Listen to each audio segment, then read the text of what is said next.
Selamat pagi pemirsa, program Asta Cita Presiden Prabowo Subianto terus menghadapi sejumlah tantangan. Sejak awal 2025 tahun ini, tantangan semakin nyata terlihat di sektor ekonomi. Sejumlah indikator ekonomi terus menunjukkan pelemahan.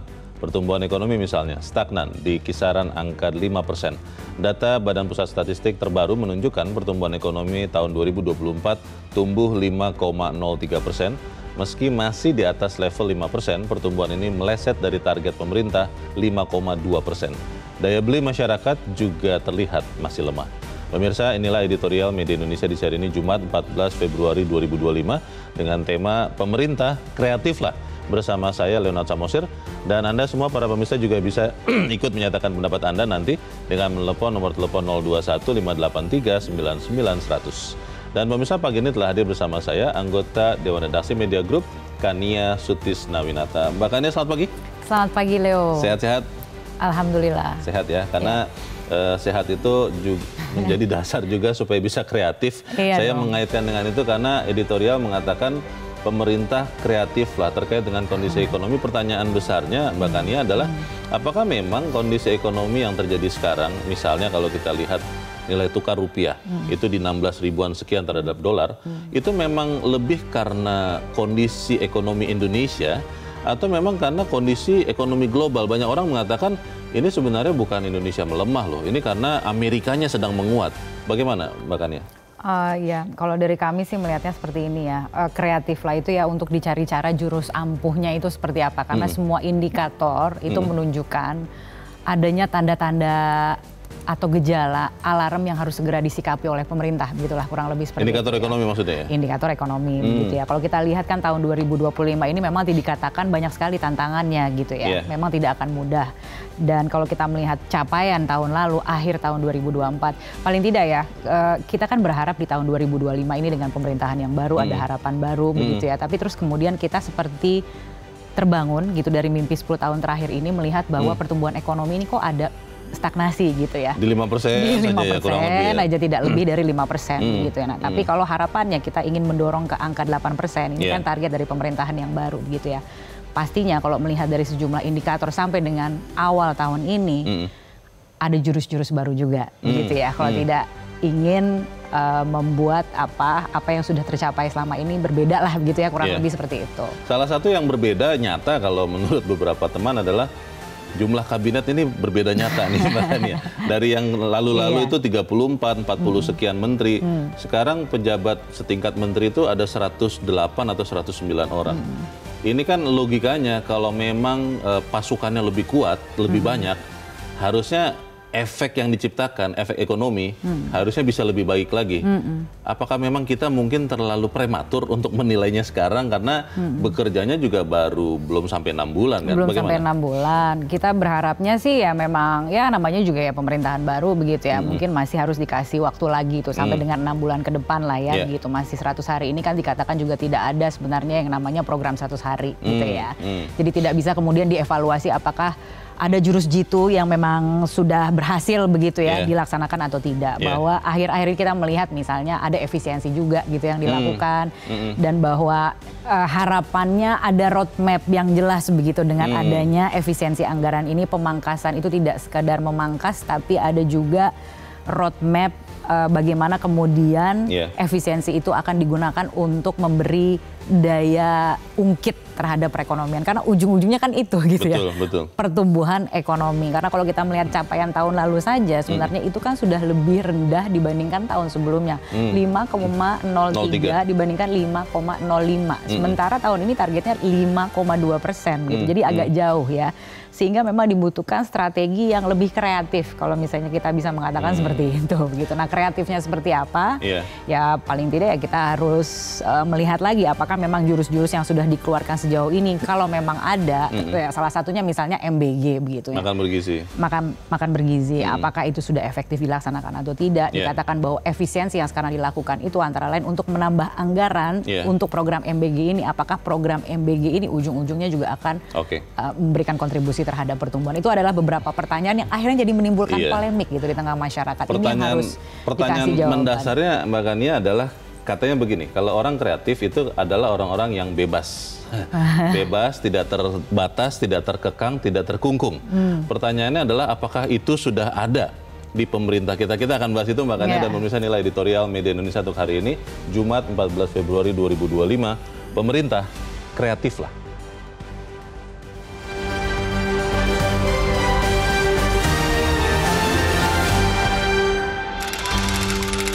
Pemerintah kreatiflah.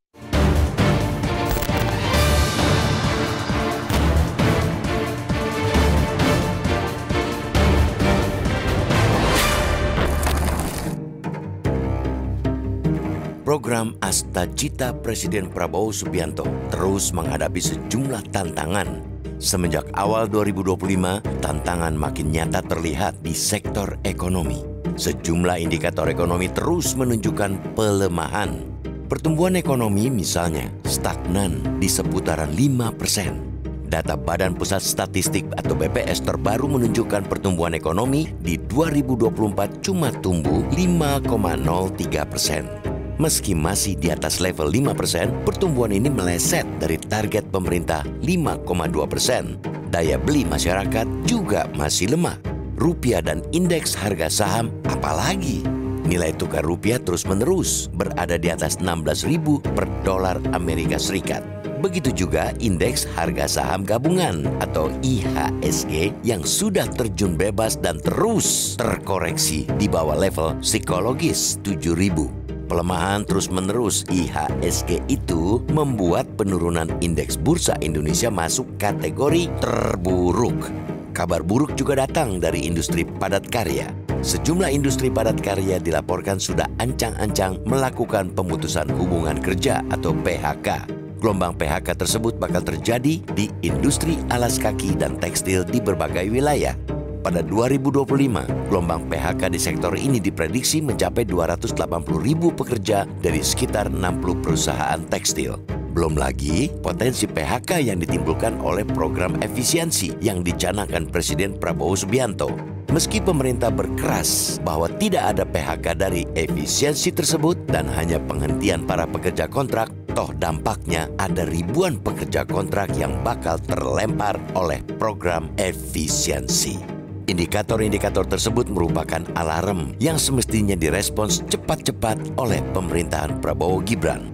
Memang, kondisi-kondisi pelemahan ekonomi tersebut tidak terlepas dari kondisi ekonomi global. Misalnya, rontoknya IHSG yang juga dialami oleh banyak negara. Begitu juga dengan gelombang PHK di sektor industri padat karya akibat sepinya pesanan dari luar negeri. Namun, pemerintah tidak bisa berlindung di balik kondisi global tersebut. Pemerintah jangan melulu menyalahkan kondisi global. Pemerintah mesti kreatif mencari daya ungkit penggerak ekonomi. Contohnya, dalam melaksanakan efisiensi anggaran, pemerintah harus memiliki roadmap yang jelas tentang proyek-proyek yang dipangkas. Jangan asal pangkas dan potong. Jangan sampai justru menciptakan kekisruhan. Pertahankan proyek yang bisa menjadi pengungkit ekonomi dan bermanfaat langsung bagi masyarakat. Hentikan proyek yang salah langkah sehingga hanya sia-sia dan berdampak pada pendanaan negara yang tidak bermanfaat. Pemerintah juga dituntut menjaga iklim investasi dan berusaha sehingga tidak menimbulkan biaya tinggi. Misalnya, dengan menjamin keamanan investor dalam beraktivitas, yakni dengan membersihkan orang-orang yang kerap meminta pungutan seperti dikeluhkan sejumlah investor beberapa waktu lalu. Intinya, pemerintah harus set bergegas memperbaiki kondisi ekonomi agar resesi tidak lagi melanda.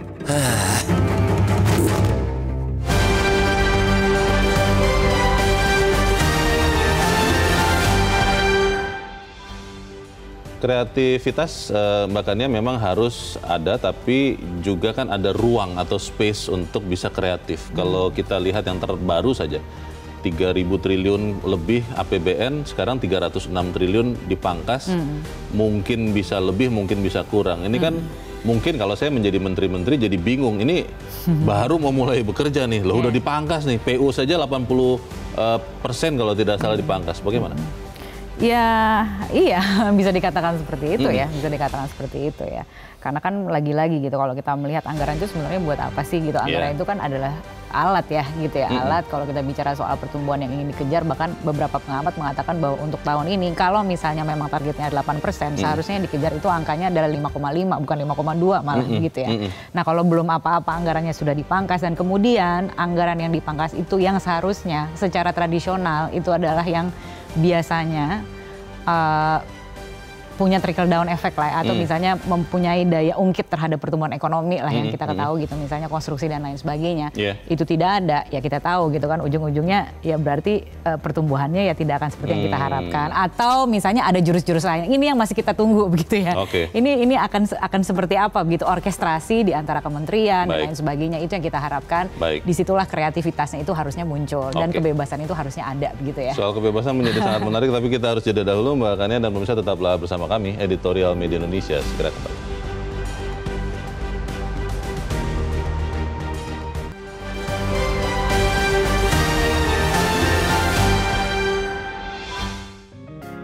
Media Indonesia mengajak Anda untuk mengakses fitur premium e-paper. Dengan sajian konten berbasis intelektual dan meneguhkan kebangsaan, Media Indonesia tampil dengan lebih dinamis melalui e-paper Media Indonesia yang dapat Anda akses kapan saja, di mana saja. Caranya mudah, download aplikasi Media Indonesia di Android atau ketik link epaper.mediaindonesia.com atau bisa scan QR code pada layar kaca Anda. Klik tab e-paper di bagian samping layar tablet Anda, daftarkan data diri, serta pilih paket berlangganan e-paper Media Indonesia sesuai dengan kebutuhan Anda. Nikmati juga bonus spesial tambahan 4 halaman rubrik fokus setiap hari. Semua bisa Anda dapatkan hanya di e-paper Media Indonesia. Untuk informasi lebih lanjut, hubungi customer service di nomor 0811 1201 2018 atau kunjungi media sosial @mediaindonesia. Media Indonesia, referensi bangsa. Terima kasih Anda masih bersama kami pemirsa, dan sekarang kita akan mendengarkan juga Mbak Kania pendapat dari pemirsa Metro TV. Saat ini kita sudah terhubung dengan pemirsa Metro TV di Cirebon, Jawa Barat.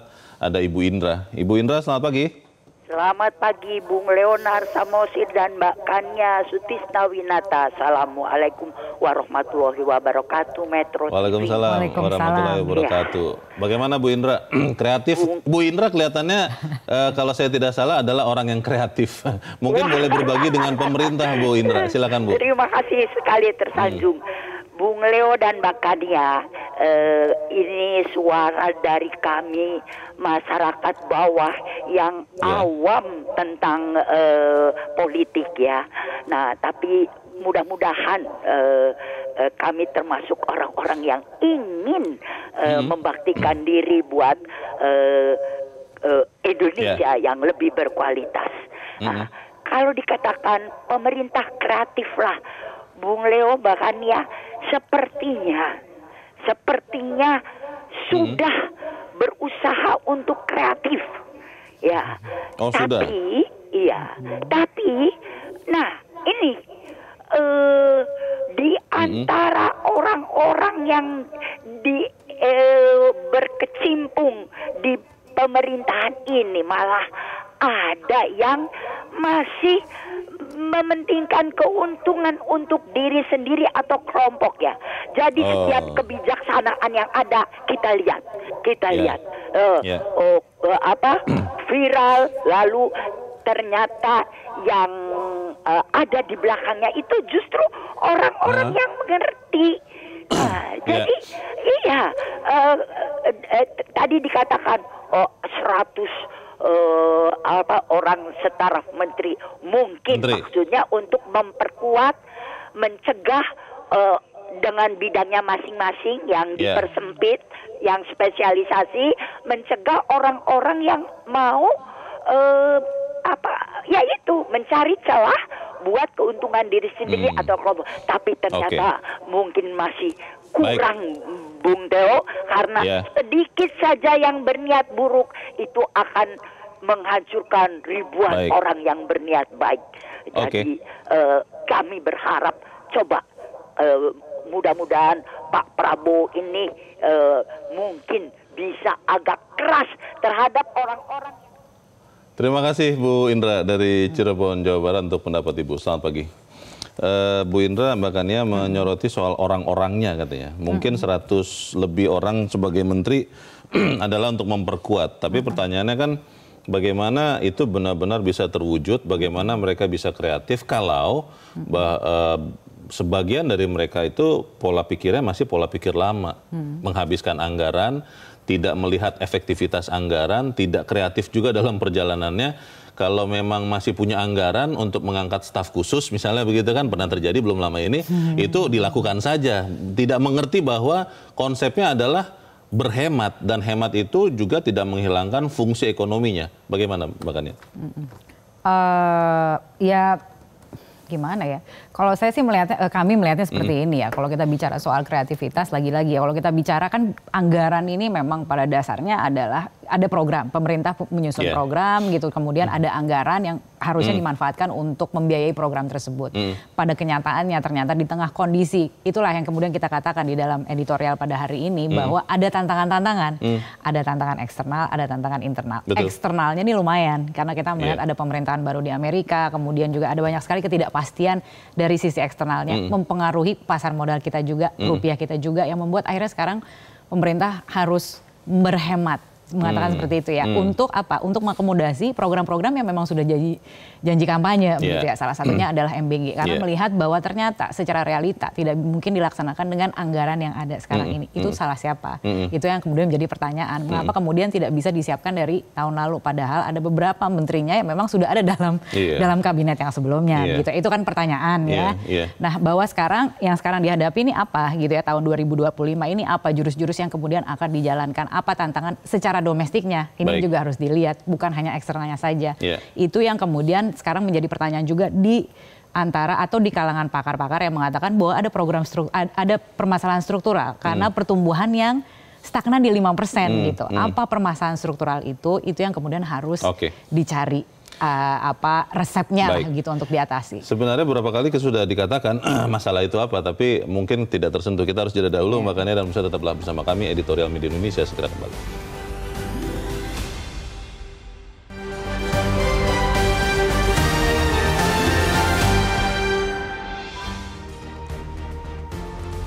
Terima kasih Anda masih bersama kami. Kita di bagian akhir diskusi kita pagi ini. Apa sumbangan yang bisa kita berikan Mbak Kania supaya pemerintah bisa kreatif dalam kondisi yang sangat terbatas ini? Iya, kalau yang paling penting adalah sekarang ini yang diharapkan supaya fokus ya. Di ini masih panjang sih sebenarnya, masih bulan Februari gitu ya, belum juga triwulan pertama begitu ya. Jadi memang masih banyak lah ya, masih banyak waktu begitu ya untuk kita paling tidak melihat ulang strateginya. Ini kan sebenarnya sudah di Asta Cita itu kan sudah berulang kali kita dengar gitu ya, paparannya seperti apa yang akan dilakukan. Ini adalah tahun pertama pemerintahan Prabowo Subianto dan Gibran Raka Buming Raka begitu ya. Tahun 2025 ini kan sudah jelas program-programnya itu apa saja yang akan dijalankan, fokusnya ada di mana dan lain sebagainya. Bahwa di tengah-tengah jalan ada tantangan-tantangan, ya disitulah gitu ya. Kemudian sebagai pemerintahan mempunyai peran sentral untuk adaptif gitu ya. Adaptif gitu. Nah, jurus-jurusnya itu memang ada gitu yang harus kemudian dikeluarkan. Misalnya memang harus ada penyesuaian dan lain sebagainya. Efisiensi yang dilakukan sekarang 300 triliun, anggaplah itu memang ada kebocoran, anggaplah seperti itu. Nah, sekarang yang harus dilihat lagi adalah anggaran-anggaran yang dipangkas ini sudah tepat sasaran atau tidak. Dan roadmap-nya itu kan seperti apa gitu. Karena yang terakhir kita dengar adalah Bu Ani juga mengatakan bahwa ini akan jadi baseline untuk tahun depan gitu ya. 300 triliun yang dihemat ini. Mungkin gitu. yang paling penting juga adalah satu ya, komunikasi ya. Supaya kemudian semua orang tahu mau kemana pemerintahan ini berjalan, supaya kemudian ekonomi kita karena transparansi bisa itu tercapai. penting sekali. Kita harapkan apa yang kita sampaikan di sini menyumbangkan bagi itu, Mbak Kania. Terima kasih sudah di tempat ini. Selamat pagi. Selamat pagi.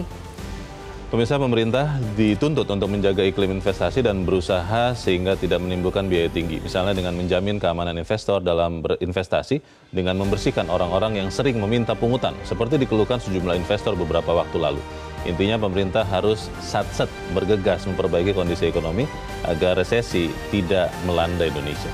Saya Leonard Samosir, berterima kasih Anda sudah menyimak editorial Media Indonesia untuk pagi ini. Terus jaga kesehatan Anda, terus jaga nurani Anda. Selamat pagi, sampai jumpa.